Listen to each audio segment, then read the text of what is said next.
Hello friends, welcome to my YouTube channel. Nunggu purane so guys, ang dayo po karteo dong bayo. Bodalan guest house ko dong bayo. Nunggu nanay lagi nanay guest house mawai deh. Guys, naik video ko mazang nunggu undare ya video ini subscribe kalam ya, like share kalam ya. So bodalan guest house mawai deh. Nunggu nanay lagi nanay video lah start kalam se video ko. So guys, keda video building video.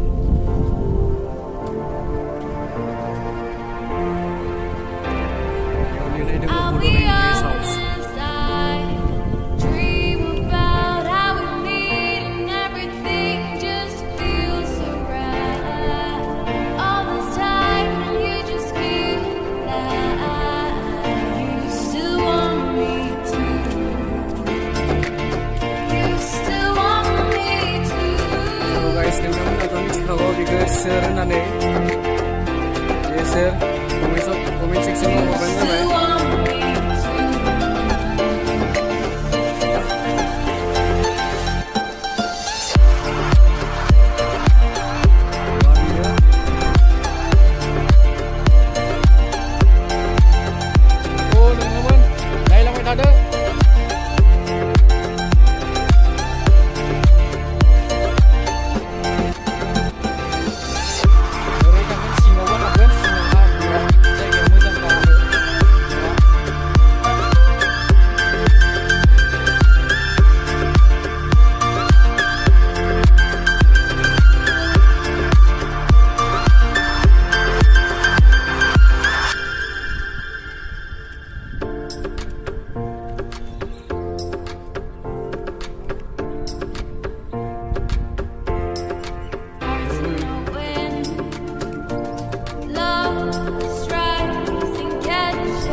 So guys, ang dayo vitro habgan, singo habgan.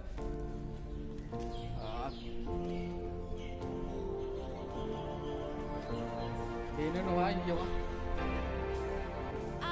So guys, bijing ko sayo hatang nahagan bijing ka le ar kriyo sips ni dong yo sips serang bana. Baru talau butang nahagan, bitala tinta le butang nahagan. So guys, naik lang kita deh. Di siri ting butang nahaya. Ar sips ni dong yo because serang bana. Bitala butang nahagan. So guys, naik lang kita deh. Ang dayo simo hamse. Kriyo simo sips ni dong yo. Sudah habang nahagan. So guys, ang dayo sayo satu nomor ang da dong kuya. Di bodolen guest house so hari naik lang kita deh mawai deh. So guys, yo serang mo daya nang hamse. Ya, awas kartuai.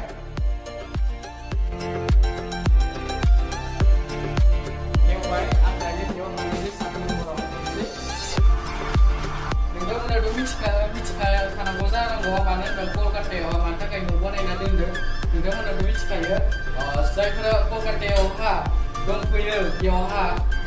Dong kuya mana gimana dong kuya bai herabu bebaida nama cikra gimana dong kuya ba di bodolen guest house so tapi na hagan. Ya udah, बर' मानसिफोरनो help खालामलायो बिराद मोजां जोंनि बर' मानसिनि बर'फोरनि थाखाय बेयावहा दायो आङो 7 नम्बराव थांगोन आं थुनोसै नै 7 नम्बराव थुबाय गाइस नायलांखागोन नंदोंमोन आंथ' ओंखारबाय बेनिफ्राय नैबे माबानिफ्राय 7 नम्बर फ्ल'राव फैबाय rumah naik 7 nombornya ini berubah bebaik tinggal lah. Lalu sangse, guys naik nama tadi ni video, bebaik ni bincang dong mo, bincang saya pun dong mo. Anda ya tinggal le, dia kain saya ni tak betul. Tinggal le, mabai dia, bersang ni, tahu or tinggal le. Oh, nunggu naik or main road am mabai dia. Tinggal le ar na main road kacau nu. Bebaik dia. So guys, main road a tinggal le dong back side ha. So guys, tinggal ada rumah bebaik deh. Ada siang tinggal room tu naik deh. Tinggal le siang gas deh. Sandung deh. Bebaik deh. Siang mana war?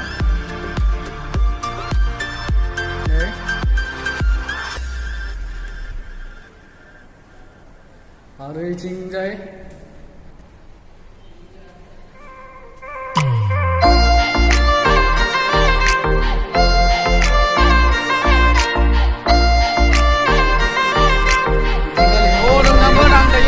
Guest house ni building ni pura tobau tu bayar na ang daya drone shot dekai na naik den gam ge.